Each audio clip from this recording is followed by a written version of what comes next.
Hello and नमस्कार, स्वागत है आपका डेली करंट अफेयर क्लासेस में। अगर आप किसी कॉम्पिटिटिव एग्जाम्स की प्रिपरेशन कर रहे हैं और करंट अफेयर उसका एक इंपॉर्टेंट पार्ट है, तो जुड़ जाइए हमारे साथ। डेली में लेके आता हूं इंपॉर्टेंट करंट अफेयर्स। बहुत कम टाइम में आपको देश दुनिया की जो इंपॉर्टेंट उस डे की करंट अफेयर्स हैं वो मैं कवर करवाता हूं। तो चैनल को लाइक और सब्सक्राइब कर लीजिए। आज हम 3 जुलाई के करंट अफेयर्स को कवर करेंगे। आइए स्टार्ट करते हैं।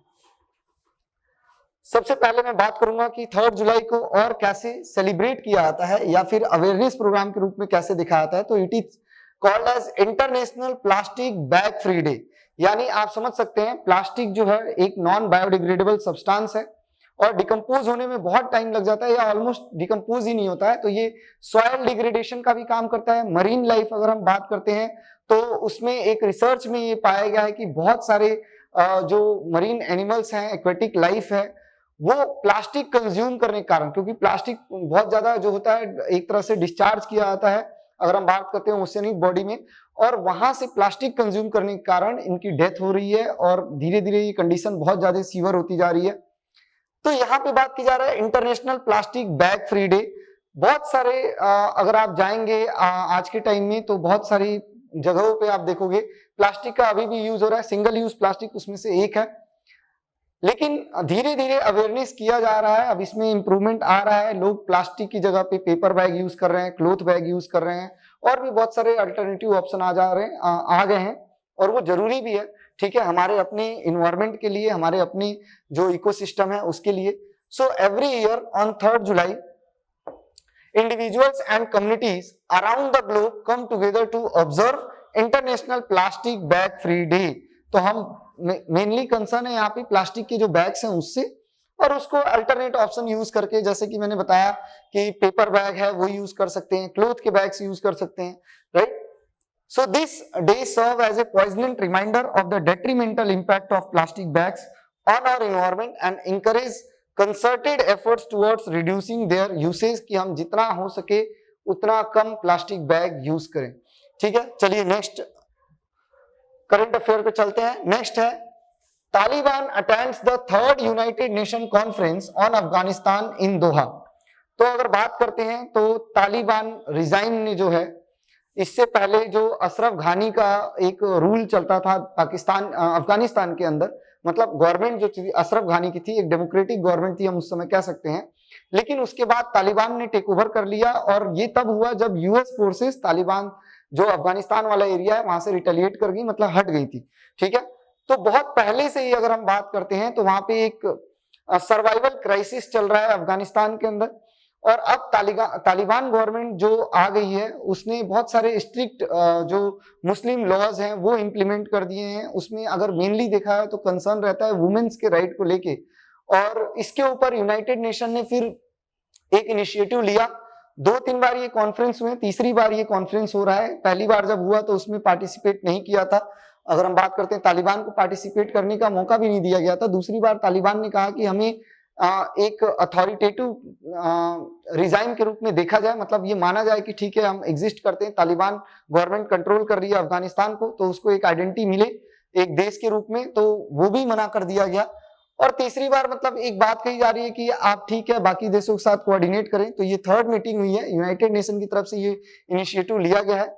और फिर इस मीटिंग में जाके तालिबान ने पहली बार इसको अटेंड किया, और इसमें बाकी जो देश दुनिया के बाकी जो देश हैं वो चाहते हैं कि तालिबान जो है अपने यहाँ जो ह्यूमन राइट्स की जो बातें हैं, या अगर वुमेन राइट की मैं बात करता हूँ, गर्ल एजुकेशन की बात करता हूँ, तो उसको सही करने के ऊपर फोकस रखा गया इसमें।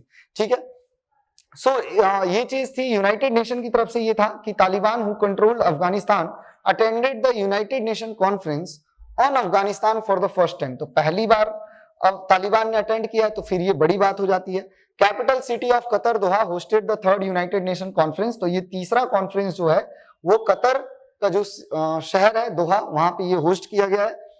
जून 30 एंड जुलाई 1, 2024 तक चला ये। But the conference agenda did not see any significant advancement. बस ये रहा कि हम इसको एक फेलियर की तरह कह सकते हैं कि इतना कोई सिग्निफिकेंट एडवांसमेंट नहीं देखने को मिला, कुछ पॉजिटिव चीजों को छोड़ के। ठीक है, the conference organised by the United Nation was attended by special representative. इसमें 25 देश शामिल थे और इंटरनेशनल ऑर्गेनाइजेशंस भी इसमें थे, including the European Union and the Organisation of Islamic Countries, जिसको OIC भी कह लीजिए, ऑर्गेनाइजेशन ऑफ इस्लामिक कंट्रीज जिसको बोला जाता है, and the Shanghai Cooperation Organisation. अगर मैं SCO की बात करता हूं तो अभी रिसेंटली SCO फिर से न्यूज में है, क्योंकि SCO की मीटिंग होने वाली है। हालांकि उसमें हमारे देश के प्रधानमंत्री तो नहीं जाएंगे अटेंड करने, पर हमारे एक्सटर्नल अफेयर्स मिनिस्टर जो है वो हेड करेंगे, S जयशंकर जी। ठीक है, India was represented by joint secretary. तो इस मीटिंग में 25 इंपॉर्टेंट देशों में से एक इंडिया भी था, और इसको रिप्रेजेंट कर रहे थे भारत के joint secretary ministry of external affairs JP Singh. ठीक है, Taliban was represented by Taliban government, उनके चीफ हैं स्पोक्समैन जबीउल्लाह मुजाहिद। ठीक है, ये तालिबान की तरफ से थे। यूनाइटेड नेशन के सेक्रेटरी जनरल थे Antonio Guterres, general secretary general जो है, and who attended the first and second conference. लेकिन हाँ, इस मीटिंग में एंटोनियो गुतेरेस नहीं थे, इनकी जगह पे कौन प्रेजेंट था? Rosemary DiCarlo. ये कौन है? Under secretary general for political and peace building affairs, and जो रिप्रेजेंट कर रहे थे यूनाइटेड नेशन को। ठीक है, so first United Nation conference जो हुआ था, it was scheduled for May 2023 in Doha, but the Taliban was not invited. इसमें तालिबान को इनवाइट नहीं किया गया था, क्योंकि तालिबान को अभी भी एक वो जो आइडेंटिटी है गवर्नमेंट की वो नहीं दी गई है। ठीक है, बाकी किसी क्या कहते हैं, किसी भी देश ने इस चीज को एक्सेप्ट नहीं किया है। ठीक है, कि तालिबान को रिकॉग्नाइज किया जाए एक स्टेट के रूप में।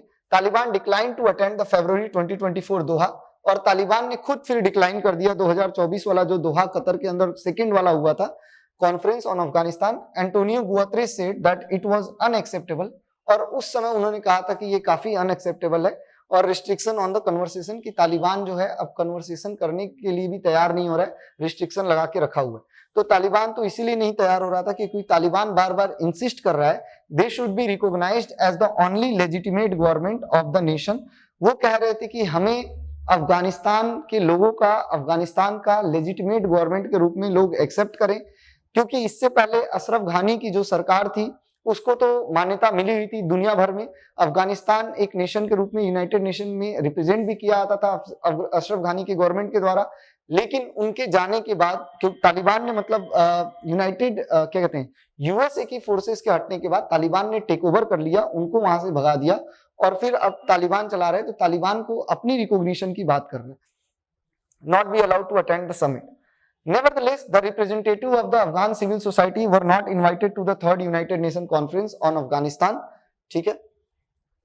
According to the United Nations, the conference is an ongoing effort to international community to bring peace to Afghanistan. कि चाहते हैं कि अफगानिस्तान में पीस आए, and to engage rulers of Afghanistan with the international community on issues like women's rights, जैसे मैंने आपको बताया स्टार्टिंग में, women की right, girls education, human right, इसके ऊपर फोकस करने की बात की जा रही है। और ये इसलिए बोला जा रहा है क्योंकि तालिबान गवर्नमेंट ने टेक ओवर करने के बाद बहुत सारे स्ट्रिक्ट इस्लामिस्ट लॉ पास किए। इसमें से एक लॉ ये भी है कि जो 6 साल से ज्यादा उम्र के बच्चे हैं, यानी अगर देखा जाए तो 6th ग्रेड, सॉरी 6 साल नहीं, 6th ग्रेड के बाद चाइल्ड को, जो गर्ल चाइल्ड है, उसको अलाउ नहीं है कि वो स्कूल आगे पढ़े, आगे ग्रेड की क्लासेस में पढ़े। इसके अलावा उनको प्रॉपर तरीके से, जैसे आप जानते हैं बहुत सारे जो मुस्लिम लॉज होते हैं, तो ड्रेस कोड, जो इस्लामिक ड्रेस कोड है, उसको बहुत स्ट्रिक्टली इंपोज किया गया कि सिर्फ चेहरे से आंख दिखनी चाहिए, बाकी पूरी बॉडी कवर होनी चाहिए, जैसे हम बुर्का जो कहते हैं। ठीक है, तो वो सारी चीजें इसमें इम्प्लीमेंट की गई, और वुमेन्स की जो एक इंडिपेंडेंस है उस पर फुल रिस्ट्रिक्शन लगा दिया गया। तो इसको लेके यहाँ पे बातचीत चल रही है कि थोड़ा बहुत एक्शन लिया जाए, और अगर तालिबान अपने आप को रिकॉग्नाइज भी करवाना चाहता है तो एटलीस्ट पहले ये सब सुधार तो करे।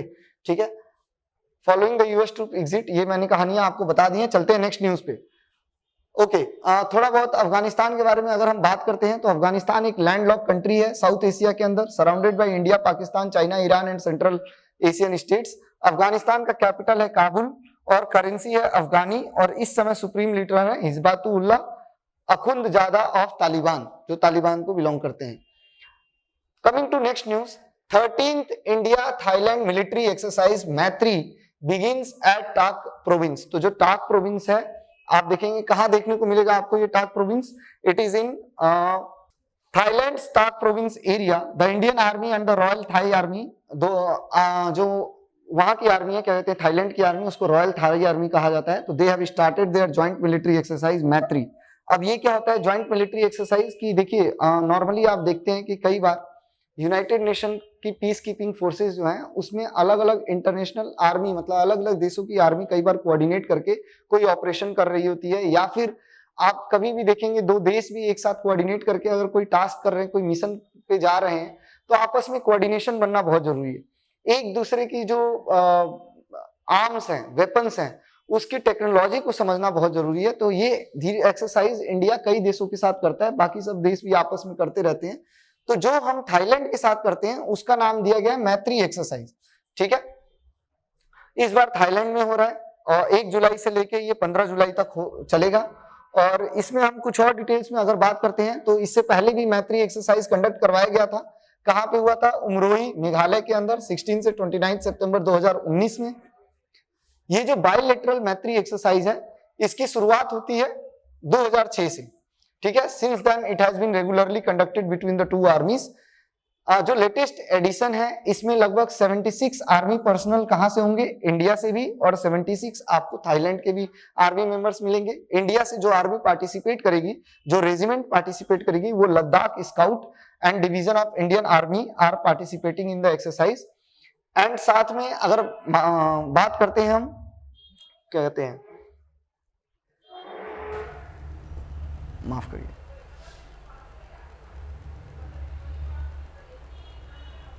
ओके और साथ में अगर हम बात करते हैं थाईलैंड की तरफ से 76 personal of the royal Thailand army वो पार्टिसिपेट कर रही होगी, mainly from its 1st battalion 14 infantry regiment of 4 division. ठीक है, India and Thailand shares a cordial, peaceful relationship. Both the countries are maritime neighbors in the Andaman Sea. ये हमको पता है, थाईलैंड के साथ हमारी अच्छी दोस्ती है और बहुत सारे लोग जो है टाइम टू टाइम जो है टूर पे जाते रहते हैं। India and Thailand signed a memorandum of understanding on defense cooperation to boost defense cooperation in 2012 and MOU on bilateral military exercises जो कि होते रहते हैं टाइम टू टाइम हमारी फोर्सेस के बीच, राइट। नेक्स्ट न्यूज पे चलते हैं, that is again related to army. Lieutenant general NS Raja Subramani जो है उनको एज्यूम किया गया, नया चार्ज दिया है, अपॉइंटमेंट हुआ है vice chief of army staff. Vice chief of army staff इनको बनाया गया है, नाम है NS राजा सुब्रमणी। और अगर हम बात करते हैं तो ये जो है 1 जुलाई 2024 से फिर इस पोस्ट पे रहेंगे, राइट। तो थोड़ा बहुत इनके बारे में जान लेते हैं। पहले तो ये किसको रिप्लेस करेंगे? Army of staff lieutenant general Upendra Dwivedi इनको ये रिप्लेस करेंगे। And before his appointment as the Vice Chief of Army Staff, Lieutenant General NS Raja Subramani was the Commander-in-Chief of the Army Central Command based in Lucknow। तो army के 4-5 command हैं, उसमें से जो एक मैं कहूँ सेंट्रल कमांड जो है उसके ये कमांडर इन चीफ रह चुके हैं इससे पहले। Lieutenant general NS Raja Subramani graduated from the prestigious national defence academy and Indian military academy, यहाँ से इन्होंने अपना कंप्लीट किया जो कोर्स था, ट्रेनिंग थी, और बाद में कमीशन हुए गढ़वाल राइफल्स में 1985 में। साथ में अगर बात करते हैं, एक हाईली एजुकेटेड ऑफिसर हैं, एलुमनस रह चुके हैं, ये joint service command staff college Bracknell United Kingdom के अंदर जो है and the national defence college New Delhi के अंदर है। तो यहाँ से ग्रेजुएट करते हैं, तो अच्छा खासा इनको नॉलेज है अगर एजुकेशन पॉइंट ऑफ व्यू से हम बात करते हैं। और western and northern border in his illustrious careers, वहाँ भी ये काम कर चुके हैं, spanning over 37 years of career. ठीक है, और साथ में इनको बहुत सारे ऑनर मिले हुए हैं मेडल के फॉर्म में, परम विशिष्ट सेवा मेडल, अति विशिष्ट सेवा मेडल, सेना मेडल एंड विशिष्ट सेवा मेडल। तो ये वाइस चीफ ऑफ आर्मी के रूप में चुने गए हैं। ठीक है, नेक्स्ट न्यूज है, it is related to Andhra Pradesh CM Chandrababu Naidu. तो चंद्रबाबू नायडू जो अभी रिसेंटली आपने देखा होगा कि जो असेंबली इलेक्शंस हुए थे और लोकसभा इलेक्शंस हुए थे, तो दोनों में इनकी जीत हुई है। और इसके बाद अब ये जो है इस समय सीएम है, कहाँ के? आंध्र प्रदेश के। आंध्र प्रदेश अभी रिसेंटली न्यूज में था। क्यों न्यूज में था? क्योंकि आंध्र प्रदेश ने अपनी कैपिटल जो है किसको बनाया है, ये आपको कमेंट बॉक्स में लिखना है। चलिए कमेंट बॉक्स में लिख के बताइए कि आंध्र प्रदेश की कैपिटल क्या है, क्योंकि आपको पता होना चाहिए कि आंध्र प्रदेश और तेलंगाना एक कैपिटल जो था अमरावती उसको लेके चल रहे थे, और अब उसके ऊपर गवर्नमेंट ने कह दिया कि नहीं, हैदराबाद जो कैपिटल मान के चल रहे थे, तो नए कैपिटल की बात कही गई है कि नया कैपिटल इनको चुनना था आंध्र प्रदेश को, क्योंकि कोर्ट की तरफ से ये बात कही गई थी और आंध्र प्रदेश ने नया कैपिटल अपना सेलेक्ट कर लिया। So Andhra Pradesh chief minister Chandrababu Naidu launched, लेकिन हम यहाँ पे बात कर रहे हैं कि इन्होंने एक स्कीम लॉन्च की है और इसको बोला जा रहा है NTR भरोसा पेंशन स्कीम। ठीक है, क्या है ये एनटीआर भरोसा पेंशन स्कीम? इसके बारे में थोड़ा सा हम बात करेंगे कि जो गरीब लोग हैं, जो स्पेशली एबल्ड जो पर्सन हैं, जो बुजुर्ग हैं, उन सब के लिए ये स्कीम लॉन्च की गई है कि उनको पेंशन दिया जाएगा। अब इसमें थोड़ा सा जो पैसा था जितना बोला गया था उससे ज्यादा बढ़ा के देने की बात कही जा रही है, और इलेक्शन में यही प्रॉमिस किया था इन्होंने, तो सबसे पहले इस प्रॉमिस को ये फुलफिल कर रहे हैं। आप देखिए जो पहला पेंशन इन्होंने दिया है सुबह सुबह जाके, और ये जो जिस घर को पहले सबसे पहले ये इसका प्रॉफिट मिला है उस घर में वहां जाके इन्होंने फोटो भी खिंचाया और वहां पे प्रोवाइड भी किया है, पेंशन भी दिया है। ठीक है, so personally delivering the pension amount to a beneficiary at their house, and Telugu Desam Party had led government which was sworn in on 12th June 2024 was fulfilling one of its election promises, जो इन्होंने election में promise किया था। इसकी शुरुआत कर दी गई 6 बजे सुबह 1 जुलाई से। ठीक है, और किस गांव में इसकी शुरुआत हुई है? अमरावती के पेनुमका विलेज में ऑफ तडेपल्ली ब्लॉक इन अमरावती। तो ये याद रखना है, गांव का नाम है पेनुमका। ठीक है, पवन कल्याण जो कि बहुत फेमस हीरो हैं उस साउथ इंडियन अगर इंडस्ट्री की हम बात करते हैं, जो कि अब डिप्टी चीफ मिनिस्टर बन चुके हैं आंध्र प्रदेश के, he was also participated in the pension distribution programme at the Gollaprolu village. तो यानी जितने भी इनके कैबिनेट के एमएलएस थे, ये सब लोग भी जाके और अपनी अपनी टेरिटरीज में इन्होंने इस स्कीम की जो बेनिफिशरीज हैं उनको जो चीज़ें हैं डिस्ट्रीब्यूट किया। ठीक है, स्कीम के जो फायदे हैं, राइट। सो एनटीआर भरोसा scheme is a socially security scheme, एक सोशल सिक्योरिटी स्कीम है। ऐसे बहुत सारे सोशल सिक्योरिटी स्कीम देश भर में चलाए जाते हैं, उसमें से एक स्कीम ये भी है। During the recent assembly election Andhra Chandrababu Naidu promise to increase the amount paid under the social security scheme, कि इन्होंने प्रॉमिस किया था कि हम ठीक है अमाउंट को और बढ़ाएंगे। And the state cabinet approve the scheme with enhance pension, तो इन्होंने कहा था कि हम पेंशन की अमाउंट जो है उसको और बढ़ा दिया जाएगा। ठीक है, तो इसका बेनिफिट किसको है? Old age people, widows, weavers, toddy tappers. Toddy tappers क्या होते हैं? जो आपने देखा होगा कि जो कोकोनट ट्री पे जल्दी जल्दी चढ़ते हैं और फिर जो कोकोनट से लिक्विड मिलता है उसका यूज करते हैं, तो वो टॉडी टैपर्स होते हैं। Fisherman, single women, traditional cobblers, transgenders, artist. तो एक तरह से सोसाइटी के अंदर जो कहीं ना कहीं डाउन ट्रोडन की तरह ट्रीट किए जाते हैं या फिर सोसाइटी में मार्जिनल उस पर रह रहे हैं, उन लोगों को बेनिफिट देने वाली ये स्कीम है। ठीक है, तो इसमें 3000 से 4000 पर मंथ का एक अमाउंट बढ़ा दिया गया। अच्छा, अलग अलग उसमें अगर हम देखें तो कैटेगरी में अलग अलग तरीके से बढ़ाया गया ये अमाउंट, कि जो लोग इस पर्टिकुलर कैटेगरी में आते हैं उन सबको 3000 से 4000, एक कैटेगरी तो नहीं बोलना चाहिए लेकिन 3000 से 4000 इन लोगों के लिए है। स्कीम में जो इन्हांसमेंट हुआ है, disabled and multi deformity leprosy patient जो हैं उनके लिए 3000 से अमाउंट बढ़ा के 6000 कर दिया गया है पर मंथ।